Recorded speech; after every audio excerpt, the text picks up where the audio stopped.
Hello, hello, hello, everybody. It's Kate Richburg, and it is time for Beadshop Live. It's Wednesday, February 10th, and it is time to get started. I'm setting everything up here and making sure that I've got everything we need for this exciting broadcast. So thanks for sticking with me here.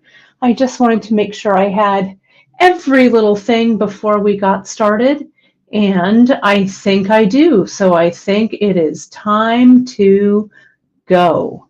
Yes. Hello, everybody. Well, it's great to have you all here, as usual, for our Wednesday broadcast here on Beadshop Live for Beadshop.com. I'll just start out by reminding you and welcoming everybody who is watching on all of these different platforms that we stream out on. But I wanted to let you know that you can catch us on all of our social at Instagram at Beadshop.com. Of course, our Facebook group, The Bead Table, which has over 6,000 wonderful members who it's such a great community of beaders there, and we talk about bead shop products and projects and all that kind of stuff. It's really, really great. And if you stay tuned to the end of the broadcast, I will remind you to sign up for your newsletter from beadshop.com, as well as share with you the code, the discount code that we have in our newsletter today. But you're going to have to wait to the end of the broadcast for that one. All right, let's see who's here. It looks like we've got a whole bunch of people, including our Drea. And this project today is actually Drea's project, which is going to be awesome. I'm going to share it with you in just a couple of moments. We're going to look at the two lanyards or leashes, or they can also be used, they can be used as lanyard holders, they can be used as mask holders. Right now, if you're watching this live, we're still in our global pandemic and we're still masking up for safety. So we thought it would be kind of fun to do a couple of little twists on how to make your masks a little more fancy, I think. So that being said, let's see. Let me just make sure I say hello to everybody here. It looks like Michelle in Saskatoon. Yes, Michelle is up in Canada, and we have relatives very near Saskatoon. And we got a screenshot that said it was -40, as in Fahrenheit. So we feel your pain, our Canadian friends from the Great Plains of Canada. It's cold up there, so stay warm, stay inside, and bead, right?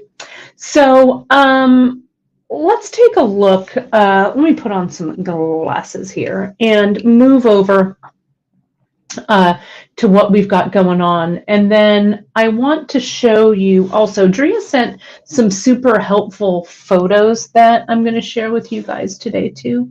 So here are her two projects, and they're up on the website, and they are up under, bear with me here just a second as I go there. They are under, if you just jump on, now that it's live, you can see the projects. They're under lanyards, and I think, where did they end up? They ended up under projects, under everything else is where you can find them. And there are two samples that we have here. The one with the chain is called Bridget, and the one that has the macrame is called Cardia. And you're going to have to go to those projects to read all about why Drea named them such. Or Drea, you can also put it in the chat. But they are patron saints of cleanliness, and it's a really cute story that Drea wrote on the website. So you'll have to jump over there and take a look. I want to show you guys real quick, though, some really helpful photos that Drea sent to us. So this guy, let's take a look at this one first. The one that has the macrame on it. And I'm going to go through some of the steps. Also, the project online has a really great project map that you can also take a look at. But I want you to take a look at the ends here. And we've made so many projects here. If you're a longtime beadshop.com viewer, we've made so many projects with this simple half hitch knot, right? The full square knot, half hitch, 2 half hitches make 1 full square. And you can see that Drea used the double cord here, and the way that she connected it, we came around, she looped around one, and I'll show you this, and then started her macrame, and then just made these kind of cool open sections on the back. And then at the end, what she did, and I'm going to show you this here, can you see here on that photo that I just put up, how on one side it's the macrame, and then at the end, and I'm going to show you this, she did what we like to call around here the Lanyards splice.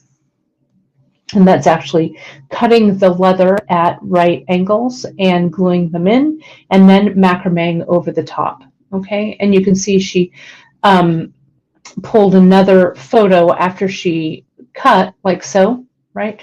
Then she pulled her clamper, that red clamper, in after it was glued, and then it's all ready to macrame.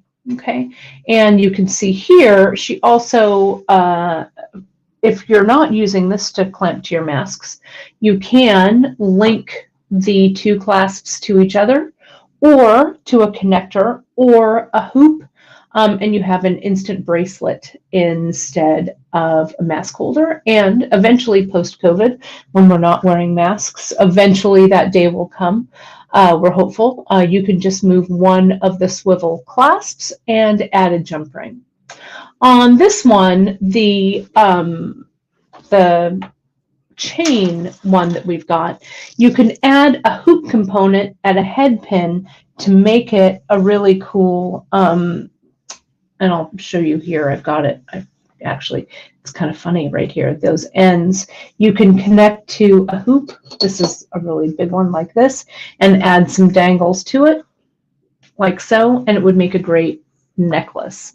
And you can see that one's all laid out there, and she used the My Fair Lady chain for that one. Okay, so if you go to the projects, as I say, on beadshop.com under lanyards, you'll see these.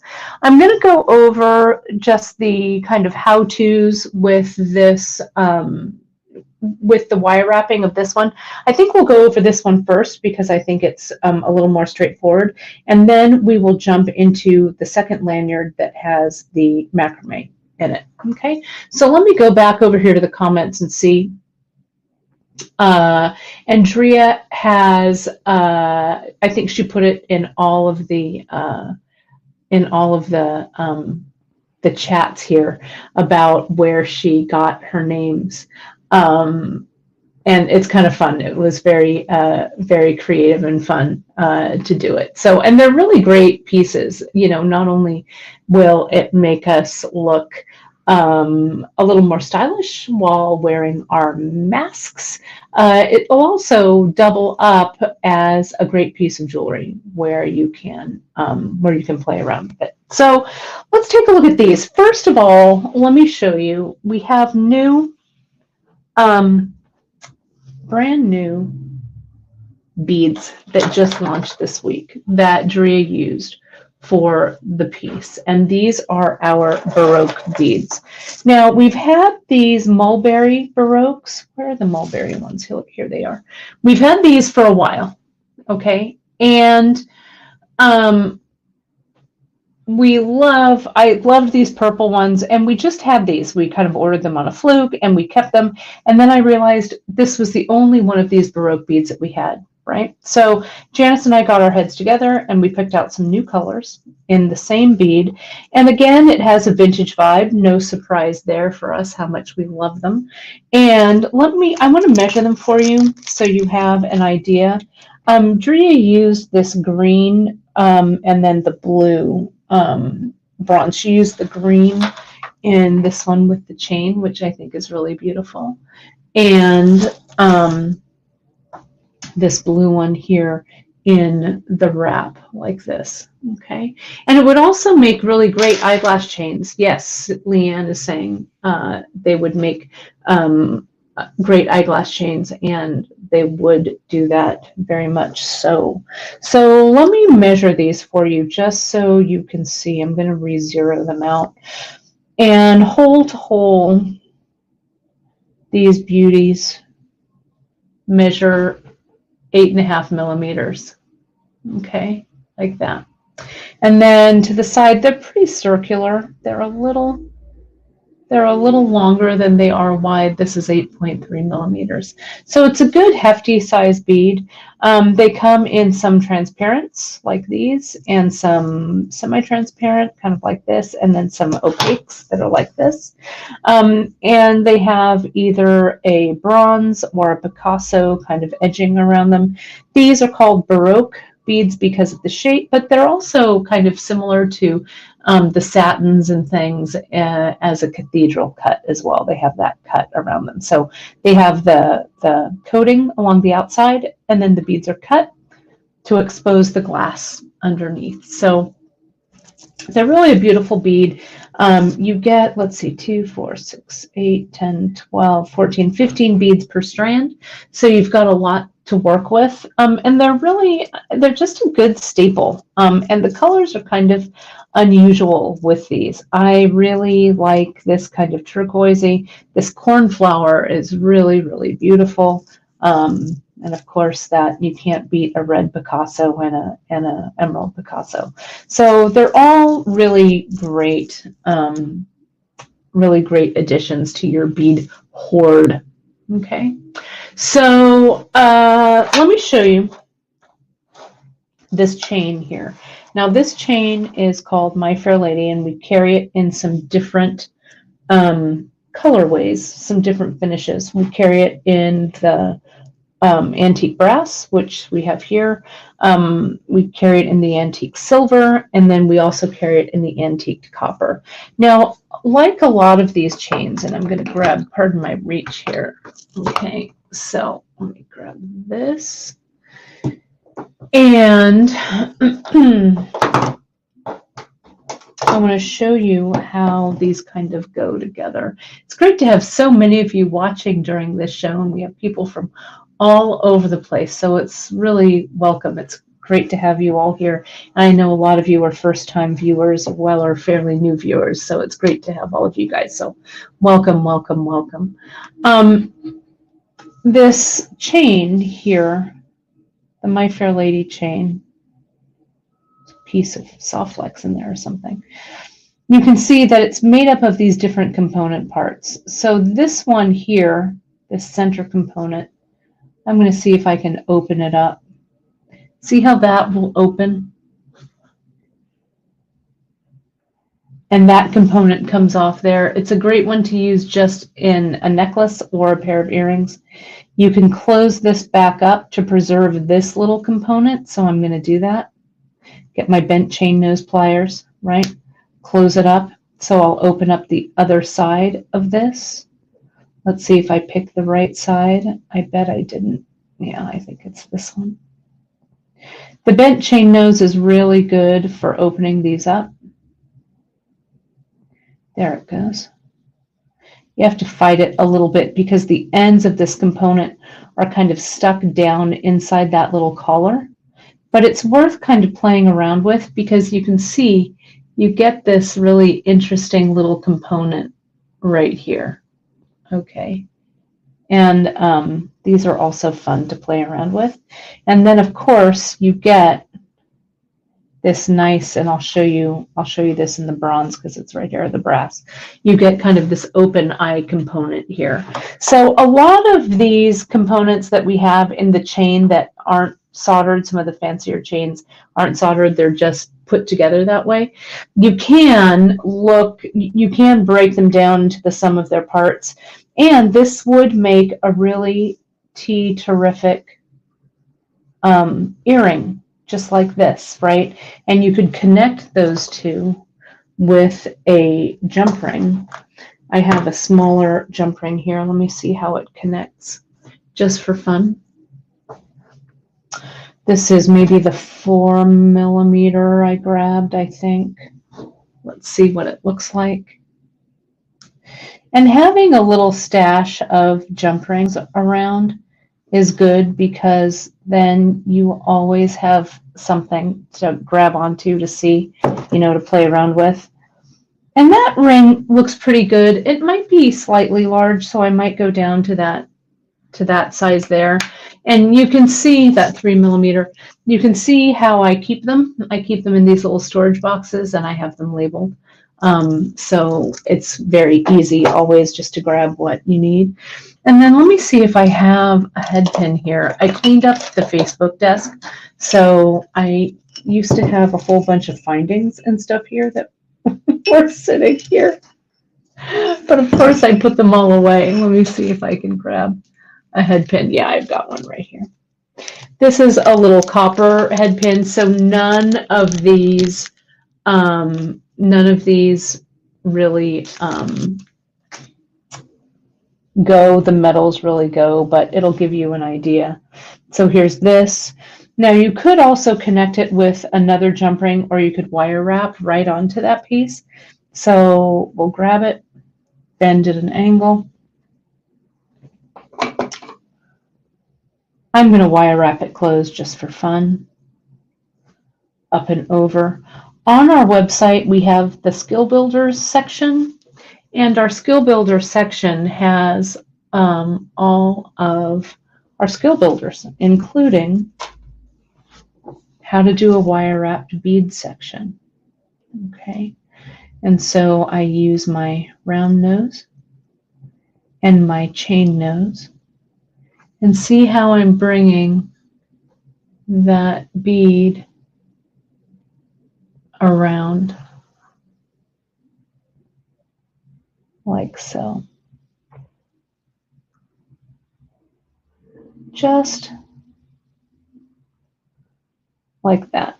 Okay, then I'm going to clip away this extra, being very careful not to clip anything but that little extra piece of wire.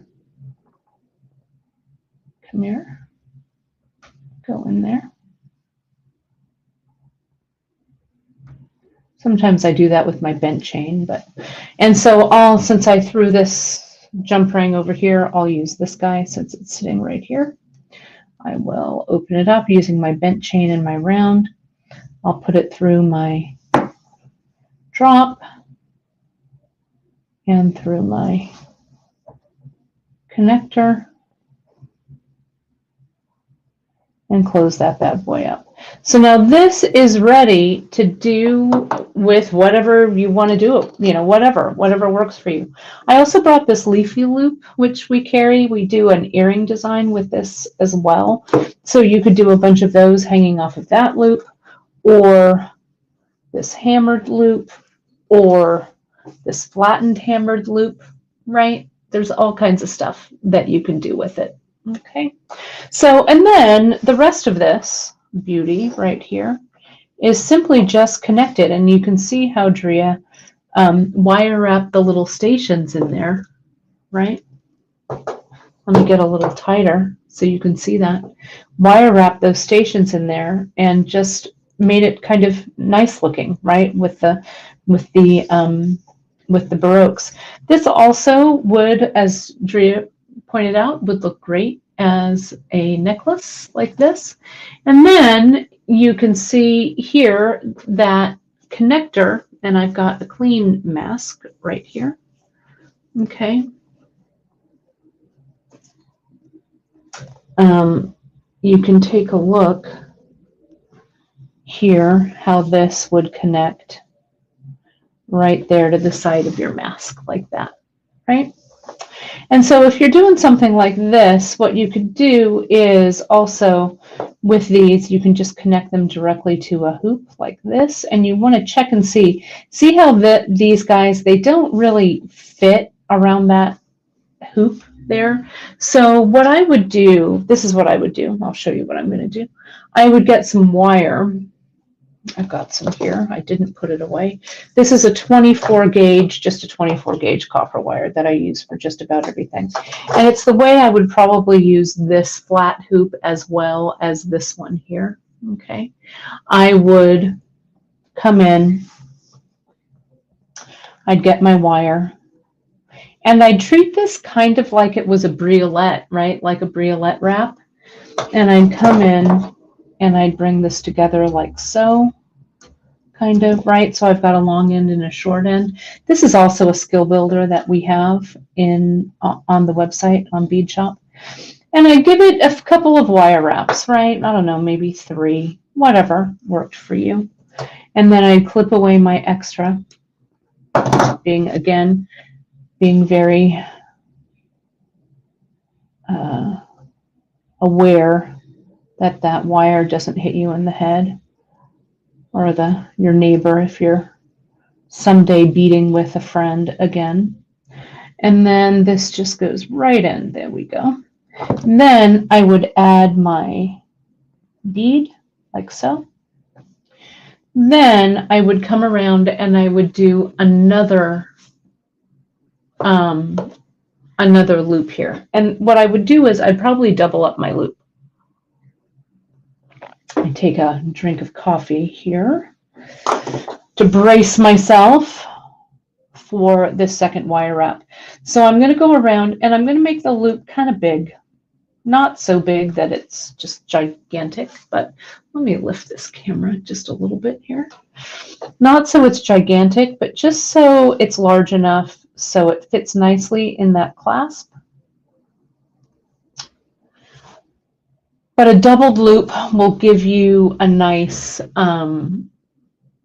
just a nice finish, right? It'll make it look like it was intentional. So we'll go around. And I don't know, I probably cut too much wire. You probably just need about 6 inches of wire or so. It's kind of a lot. And then you can come in and kind of push this in so it's nice and even. And then you could continue on, since I have this large piece of wire here. We might as well not waste it and keep it. This is 24 gauge. I think I mentioned that. I might use 22 gauge maybe for a little more heft, but it just depends. 24 will hold it, but it just depends on the look that you like for this. If you want a little bit more of a delicate look, 24 gauge is fine, or beef it up to 22, whatever will work. The holes on these glass beads are pretty big.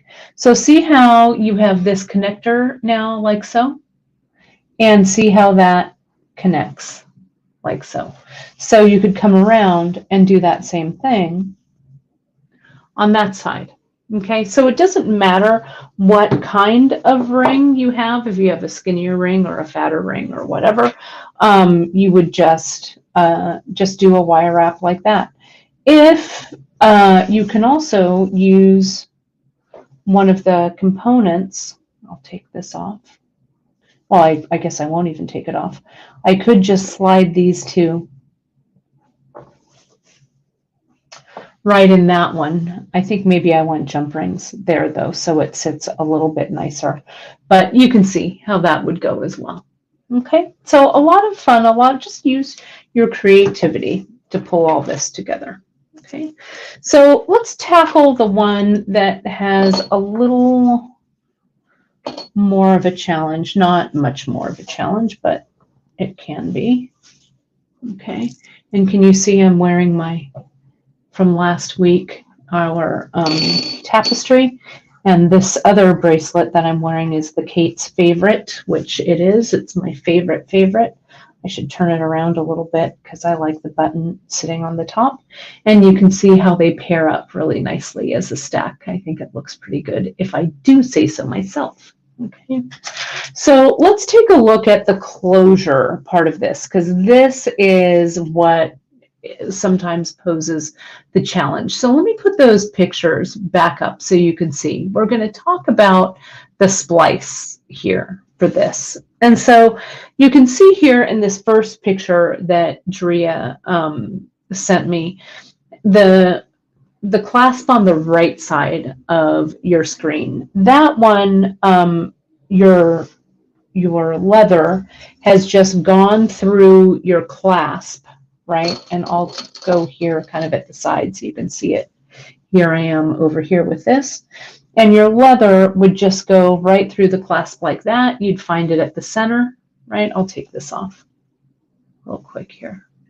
You'd find the center of your cords, right? And then you would start your macrame. So I'm going to make the world's shortest mask holder because I like making the world's shortest things when I do this. And what Drea did was she did traditional laddering, and I believe, if I'm not mistaken, they'll let me click over because I didn't cement it in my head here. What she used regular Ceylon for the laddering portion of this.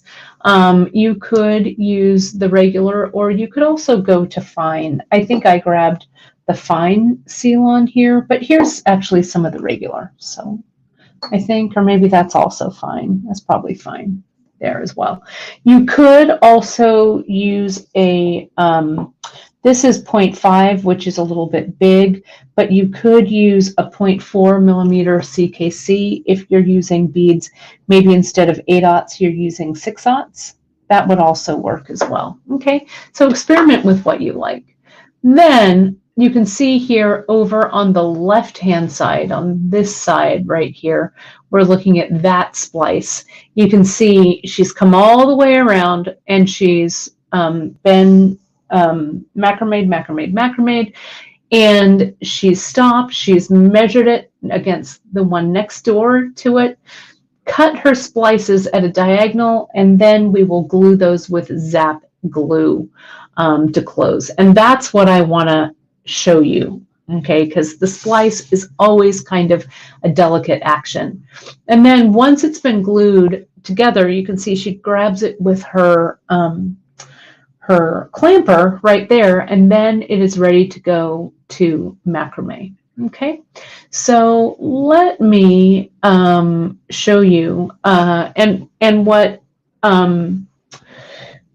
what Drea was saying is she also has glued, and I'll show you how to do the self needle ends, okay, for those. And I do that a lot when I'm laddering. Oh, and Sherry was asking about my buttons. These are actually buttons that I make that are on my website. Janice so graciously put the buttons up in the chat, but you can find them on my website. It's katerichbergjewelry.com. So thank you for that, JP, for doing them. There's a question also, how long these pieces, how long do they need to be? I will measure this one for you. Let me go back to the front facing camera here for just a second. And so if let me measure this. Where's my, here we go. So this one is about 28 inches here. I'll put this around. And I think it also just depends on the person who is wearing it, right? Who's ever comfortable, however you're comfortable with it. And then let me measure this one, and then we'll get into the splice. Can you tell I'm buying time for the splice? It's not that hard. This is about 26 inches, so they're about the same. Okay, so if I put my, let me put this over here for a second. Okay, so let me take my glasses off, and let me take my earrings off too, because it's kind of hard. So if this is my mask that I've got on, right? So I'll connect it here, and I'll connect it here. This, whoops, shouldn't have taken my glasses off so soon. This guy, so it connects, so the mask is kind of like right here, right?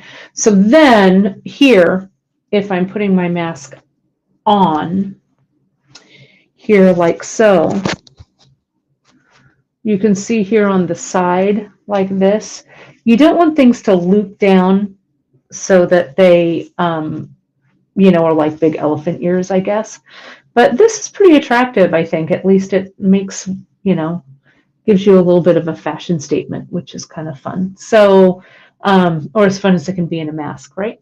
But we wear them because that's what we do, because we are a global citizen, right? So here we go, like so. So that's it. So if you were making this for someone who was littler or bigger, or for a kid, or for, you know, like if I made one for Chris, I might make it a little bit larger. I don't know. Maybe make it with leather or something. I don't know. He would like to rock that, I'm sure. So that's the length. So I would, but somewhere between 26, 28 inches, somewhere around there. Okay. So let's get back to the demo table portion of this. And I'll show you how to do the splice. Now, the splice is, I think it sometimes poses a little bit of a challenge, but I don't want you to freak out about it, right? And I'm actually going to do the splice. What I'm going to do is I'm going to use bigger cord. This is 2 millimeter. And what Janice is also recommending, Janice says, and I'm going to put this on the thing, she says here, I recommend you make it 22 inches or larger, so you can take it on and off over your head. And so you need about 22 inches to slide something over your head like that, right? And Pam is saying she loves the idea of the face mask holder that can be converted to a nice piece of jewelry later on. She said she's done that with the lanyard for her work badge using the big swivel clasp, which would be great. We love that big swivel. You can wear it as a bracelet and or when she quits working, and you can add a nice tassel for a necklace. That is for sure. It's fun to kind of, you know, kind of have jewelry that converts. And Sherry, I'm glad you like my mask. I've made, I don't know how many masks I've made during this pandemic, but that's one of them. I like polka dots, so I made some in polka dot. So I'm going to start, let's see if this fits through. This 2 millimeter doesn't really through this, but if I wanted a heavier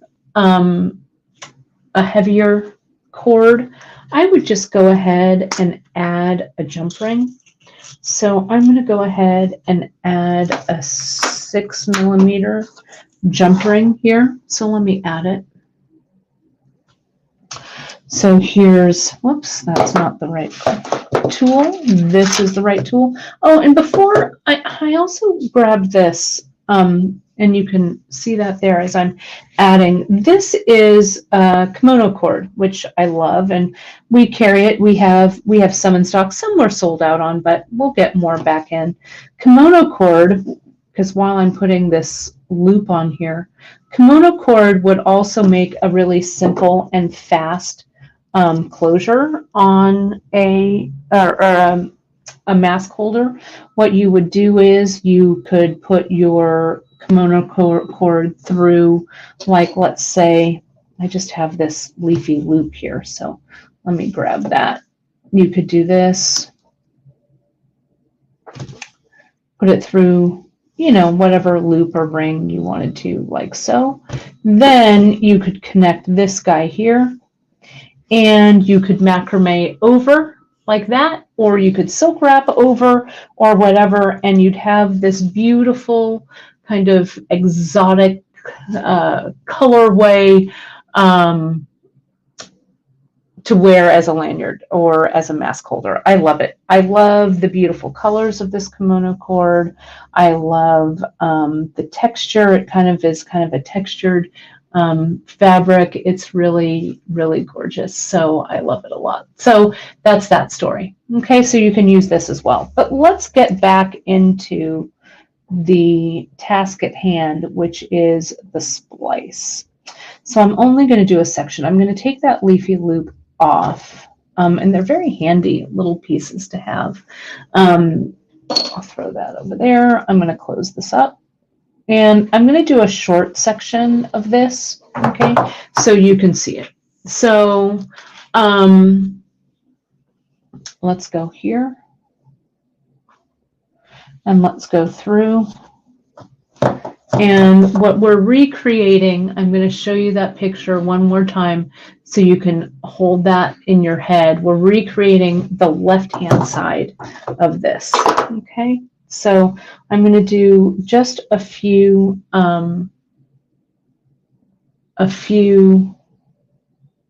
yeah, okay, this is how I do it. I'm just going to do a few little flat knots. I want to get this set up while you guys are looking at that. So the way that I'm going to kind of mock this up here, I'll move that picture now, is Sherry says she wishes she could sew. You're not good at it at all. You know what, Sherry? There are so many YouTube. I've been sewing since I was a little girl because that's kind of how that was our jam. Was, you know, we were big sewers. But there's so many great sewing YouTube videos. I've been actually watching quite a few lately on sewing. I find that watching crafting videos other than other than jewelry videos is really soothing and nice. I like it a lot. Okay, so here's my piece, right? And let's pretend that this is all the rest of the bracelet. Okay, that's over here. So I'm going to come in and let's pretend that I've done some laddering and stuff there. I'm going to do it with this large cord, and actually I'll do it with the light cord so it'll be easier for you guys to see. This is actually 8mm Chinese knotting cord, but it'll be easier for you guys to see on the camera if I do it that way. What happened to my scissors? Hang on a second. So what I would be doing is I would be macrameing. Let me lash this down. I would have laddered, right? So let me ladder a few knots at the end. And we have a really good skill builder, of course, for all of this. But I'll start with my P on this side, making my loop, having my thread coming under the leather, making the loop with my P, the bottom tail of that P coming across my leather, the top strand coming over that strand under the leather and up through the loop. There's 1/2 hitch, and so I'll repeat it on the other side. There's the P, same thing, the thread over the top of the leather. I take the left-hand tail, the topmost tail, over, then under the leather and back through the loop. Okay, I'm going to do a couple of these at Kate speed just to hold the leather together. And this is how Drea did it too when she was closing that end. And again, you can see here how if you look to the left-hand side, it looks like she did just a couple of sets of square knots just to hold all of this together before she did the splice. Okay, so yeah, this is funny. This is really, really true. Michelle says she finds watching crafting videos often makes you feel like you've made something so you can get your making fix in even when you don't have time. That is so true. I use them to kind of, if I can't sleep or if I have insomnia or whatever, I'll turn on a sewing video and boom, within 10 minutes I'm out, right? I'm out. So so what you'll do, and what Drea did, what you can see in that piece is when you lay this out to do that splice, and she did it so well, it's hard to guess. I think this is the splice side. You want to make sure that your ends are even, okay? So as I'm deciding my length here, we want to make it equal to however we started this here. Okay, so this is maybe 1 inch, I'm guessing, but let me measure. It's about 1 inch of knotting here. So we want to leave about 1 inch there. Okay, so I will come in and I will put on, in this case, my clasp. Oh, I've got my clasp right here. I'll put my clasp on and I'll look at my loop, and I could have my other one, you know, sitting next to it so I can kind of eyeball it as I'm working on it. Okay. Then we get a little tighter in here. Then what I need to do is I need to cut my cord so that it's going to meet probably about right there. Okay. So what I'll do, so I don't have to guesstimate, I'll get my marker, my Sharpie.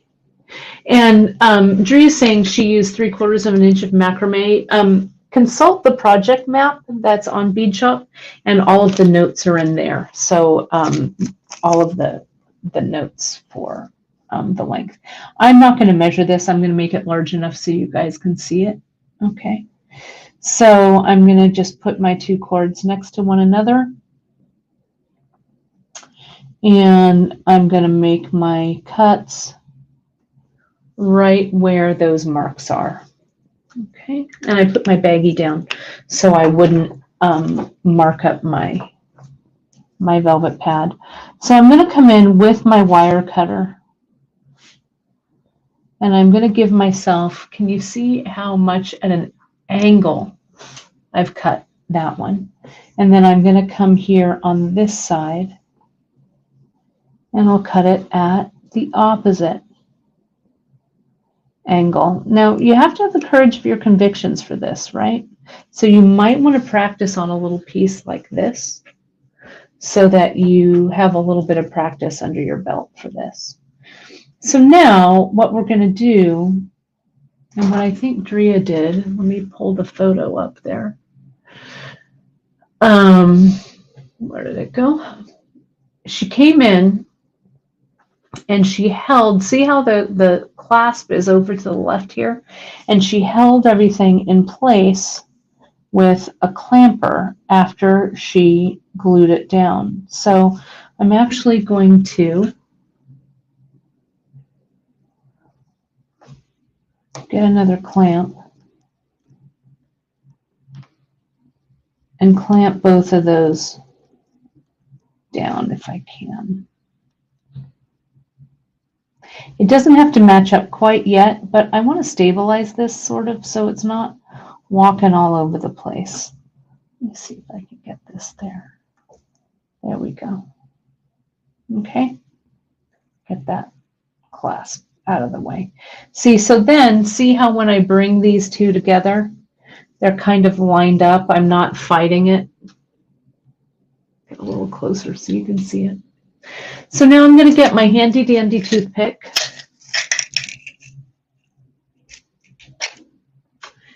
And I'm going to get my handy dandy Zap glue. Come here, Zap. And off camera, I'm going to put a little bit of Zap onto a baggie. And then I'll bring it into the shot here. Bear with me here just a second. So here's my Zap. Here's my baggie with the Zap on it. You want to have good gluing habits, especially for this. I want to get my Zap kind of out of the way because there's way too much stuff here to get caught in that glue. So now I'm going to come in with my toothpick and I'm going to put some Zap on the cut angled ends of this cord. Now, this is just kind of hold everything together. You're going to also macrame over this too, right? So it's hard to see with my fingers there, but I'm going to come in, bring them together, and I'm going to, maybe with the baggie too, kind of hold everything. Let's hope it'll set. I'm just going to put my finger there for a second. Just bear with me here as it sets. The Zap, that's why it's called Zap. It sets up super fast. Okay, so you can see, oh, that didn't quite hold it, did it? So let me get a little more Zap.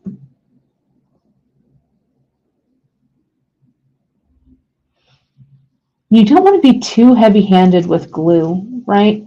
If you're too heavy-handed, the glue is just going to get everywhere. So I think it's better to add a little less rather than a little too much. Okay. Then we're going to add, there we go. I'm going to add a little more glue in there because what Drea is saying is she also glued the leather to each other. So that will also help this splice to kind of stay. So I'm going to grab a little more glue. I'm going to lift that up and put that in. Grab it with that baggie so you're not grabbing it with your fingers. Whoops. Get in there. There we go. I really want to grab it with a pair of tweezers, but I don't want to glue my tweezers either. Okay. Lynn is saying, that's very clever, Lynn, is a piece of tape under the splice holds that together. You know what? I don't have washi tape, but I have tape, I think. That is a great solution. I love it. So let me try that, actually. I'm going to just put a little bit of Scotch tape down right here.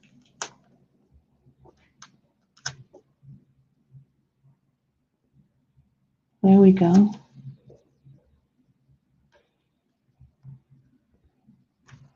I'll add that glue. That's really clever, Lynn. There we go. And that tape is going to help me to hold it right in place there, I think. Let me get it underneath. The washi tape is a little less super sticky, so it not like Scotch tape. You just have to work your way through it, right? You just have to work with it. It's all right. There's that. And try not to glue your fingers to the leather. Hang on 1 second. There we go. That's looking good. This little top one's being a little bit of a pill. So I'm going to get, I don't want to use my good pliers. I want, well, I'm just going to come in and give it a little squeeze. There we go. My fingers don't want to grab it.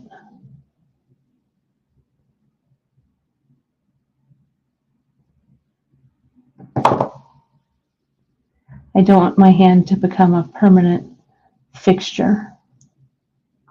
There we go. A little bit of determination and a little bit of stick-to-itiveness, not, see what I did there on that. And then that tape, that's very smart. If that's my washi tape that's there, you can line everything up on that tape. And then it just helps to kind of hold everything together. That's great. I'm going to hold it for just a second here. Okay. And you really do. The zap holds up, sets up pretty fast, but like Drea is noting in the chat, sometimes not as fast as you want it to be for live shows. There we go. Look at that. Oh, that's a great tip, Lynn. The Scotch tape is a little sticky stick, but if we were using low-tack tape or washi tape, that would be even better. I have some, but it's in the other room. Very good. Great tip for that. Okay, I love it. So now let me get all of this tape off my fingers, though, before we go any further. Okay. And I'm going to slide this clasp up and kind of out of the way here, right? So I've got that going and I've got all of this going. And so you can see I'm going to have to come up, and I actually probably wanted the splice a little further down here too, but that's okay, right? I'm going to come up to at least right there because I want to cover all of this. Now you could, this is glued pretty well. I mean, it's really on there. But if I wanted to add a little more glue on the inside there and glue these two together, I could. But for today, for our demo purposes, I won't. Let me go at Kate speed for this. And I'm just going to come in and macrame this sucker. And what you can do, you could also lash this down, but I think that the clamper holds it pretty well. I'm glad I used these heavier cords because it was a little bit easier for you to see on what I'm doing. But again, remember, Drea used a thinner leather, a finer leather, and the regular Ceylon. So, but whatever floats your boat, right? If you're using bigger beads, you can step up your cord size. And you can see how nice these threads come together. Really trying this, and you can see, because I haven't done a splice probably since Allie was last with us on our show here a while back, so certainly not within this past year, pandemic year. So I don't do these splices very often. So doing this on a little bit of a practice run will save yourself some tears later when you're working on the project, right? If you're doing a technique that you're not super familiar with, do a little sampler of it, right? And then you'll have this little sampler to hang around in your studio space as well to kind of remind you, or you can glue it into your, tape it into your, if you have a design book or whatever, and that will help you, remind you of what to do. So see how it's coming right over that splice, right? Like that. Yeah, no shame in practicing. When I sit down, when I'm doing metal work, or if I haven't, even if I haven't wire wrapped in a while or whatever, I'll go ahead and give myself just a couple of warm-ups, so because even though I make jewelry, almost do some kind of jewelry related thing almost every day, you can get, it can get a little, you just want that reassurance. Now, Drea, I am guessing you finished this off by I think you glued and thread burned, I think is what you did here. Okay.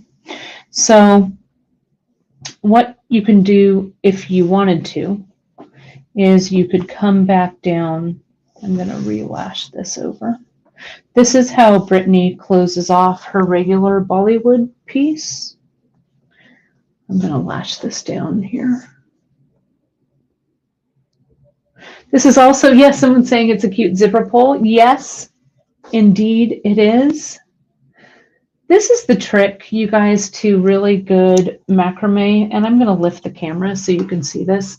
This little torture device here on this poor little piece. But, when you have when you're doing your laddering, if you don't, or your macrameing or whatever, if you don't have your piece lashed clearly to the board, tightly to the board, your finished piece is going to come out and it's going to be kind of wavy, and it's not going to look as professional or nice as you might want it to. Okay, so see, I can come in and I can give myself, see how I'm now starting to macrame down a little bit. So I'm going to channel our Brittany.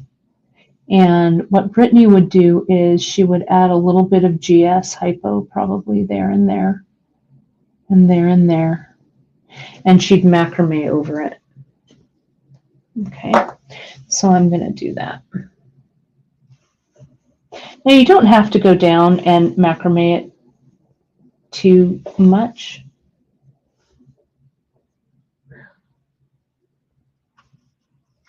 And this is really heavy cord, right? So it really shows the differences in the thickness here. You could have slid on also if you needed to mask. I could have slid on like one of these Evolve beads here or something, right? But I'm going to add just a little bit more GS here and here and on this side here and this side here. If it was just the smaller cord, I might have just left it like right up here at the top.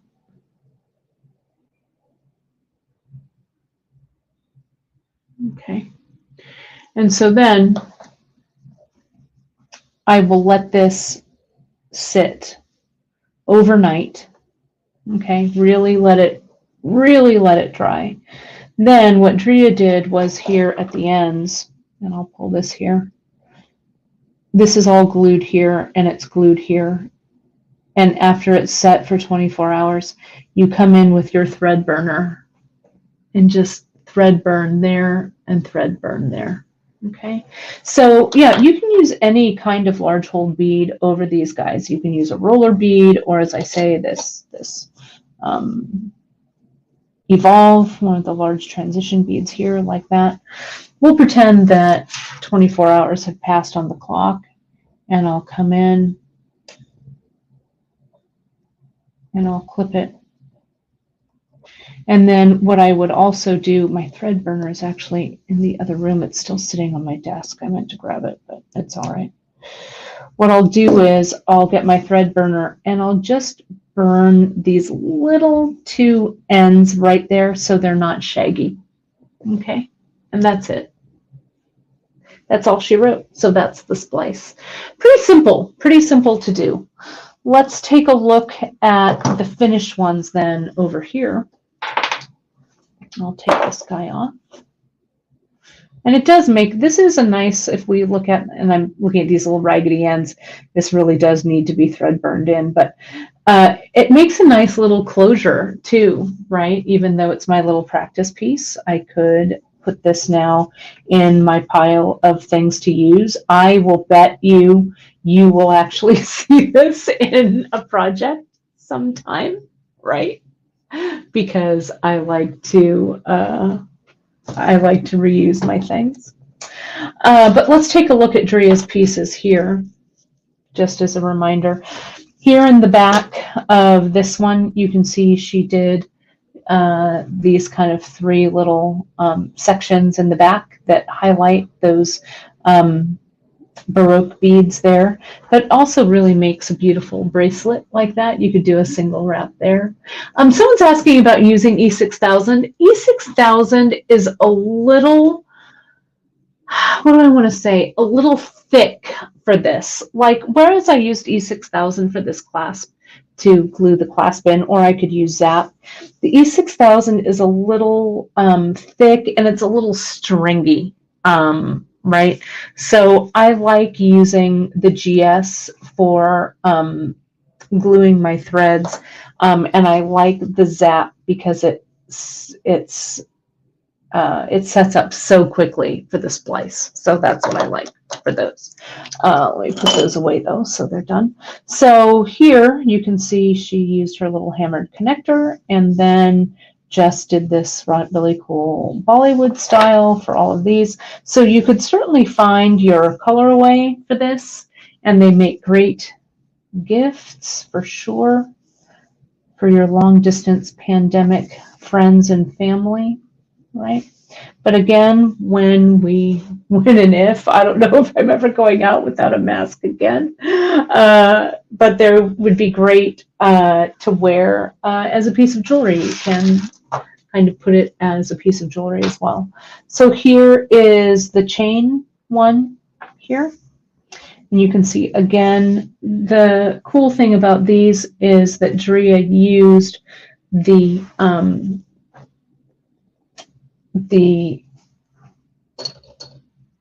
lobster claw that rotates like this, and so that makes them really comfortable to wear. If you use a lobster that doesn't have that swivel, it's not quite as comfortable, so it doesn't move around.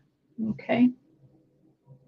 So that's that. So that's that story. And then just as a reminder, you can also use things like this beautiful kimono cord that we carry. And of course, we used all of the Baroque beads here. Okay, so that's it, kids. I think that kind of concludes our fun with mask holders today. I want to make sure that I didn't miss anyone's questions, right? I think we've got it. I think we're good. I'll come back to, I want to show you though what we're going to be doing on Friday real quick on Free Tip Friday. So let me actually get this out of the way. Free Tip Friday, Janice is going to join me again on Friday. We've got some treats coming up for you for the next couple of broadcasts. We're going to talk a little bit about design in our Facebook Live group, in our Facebook group, rather, the bead table. People have been, we've been talking about design and different things and stuff as well. So Janice and I are going to talk about how we approach a design. If you were watching, I think it was last week or maybe the week before, maybe the 29th or end of January, I think it was. We did the Bead-A-Lon challenge. Voting is still actually going on over on the Bead-A-Lon page, and Drea is going to link it again in the newsletter for you guys. But I'm going to talk about how, number one, how to design under pressure, because Janice and I always design under pressure, it feels like. We're going to talk about how to take different elements and put them together, and some things like that. So I'm going to break down this piece. Janice and I are going to talk design.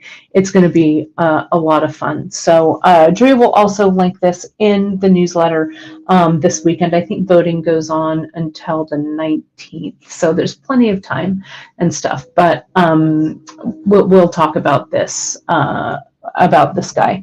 And just how you would tackle kind of creating something when you're kind of, maybe if you're at home and you're looking at all of your beads and you have a ton of stuff to use, but you're like, where the heck do I start? So we're going to talk about things like that as well. Okay. We also have next week, Janice has been working, if you've been on the website, if you've been a follower of Beadshop for a long time, you know that one of Janice's quintessential pieces that she's made is called color study. And a lot of you we hear from a lot of you that color study was kind of your big, like, magnum opus piece, right? That you kind of made wraps, and then jumped into the color study. If you have not already, go to the color study project and download the handout. Take a look at the handout. And it's a PDF, so you can save it to your e-reader, to your iBooks, however you want to do it, so you can refer to it. It's a really great primer in kind of getting into Janice's design mind. So it'll kind of go from Friday's broadcast into next Wednesday's color study. We have some beautiful beads that Janice is using. She's using actually her take on the new Pantone colors of the year, which are gray and yellow, which she's not a really big fan of together, right? And so she used some colors to kind of build that bridge together to make it look really interesting and different. We'll preview that bracelet on Friday's broadcast. We'll talk a little bit about it, and then that'll lead us into next Wednesday's show, where Janice will be joining me again. So I also promised you a couple of things before we end. Let me see if I can get over here. We wanted to, of course, say thank you very much for watching. You can find all of the information on the project and the products from today's broadcast right on our website at beadshop.com. You can sign up for our newsletter for the latest discounts, giveaways, and new products. We had a lot of fun this past weekend. It was the Great Bead Extravaganza, so we had some fun things in the newsletter for that. But in today's newsletter, we are having this through our current discount code. Here it is. If you got your newsletter today and you opened it up, you saw that we do have a current coupon going on, which is Love 14, and there's no minimum for that discount. So it'll take 14% off site-wide with no minimum. That's going to go through Sunday, the 14th of February at midnight Pacific time. Okay, so if you have not jumped in on that, you can go right to our website and sign up for your newsletter. Also, if you watched me, I'm up here, I'm behind here. If you watched me on the Great Bead Extravaganza this past weekend, the project is up, it's still up, and you can take a look at the Super Duo project and stuff that I did there. It's also on our YouTube channel. You can watch the replay for that. And it was just such a fun project to do. And it was great to see so many of you there. So again, thanks you guys so much for joining us. Our small business could not survive without your support and your patience and your just the love that we feel through the airwaves. Sherry's asking to see my earrings. Here's some earrings. These are a project out of my book, Simple Soldering. So you learn how to make these little beads. So I saw them today and I thought, I'm going to put these guys in. They're kind of kicky, right? I like them. So have a fantastic weekend or week, everybody. It's not the weekend yet. And Janice and I will see you on Friday for Free Tip Friday to talk about design. Thanks so much, everyone. Stay safe. Wear those masks. Wash those hands. And I will see all y'all on Friday. Thanks so much, everybody.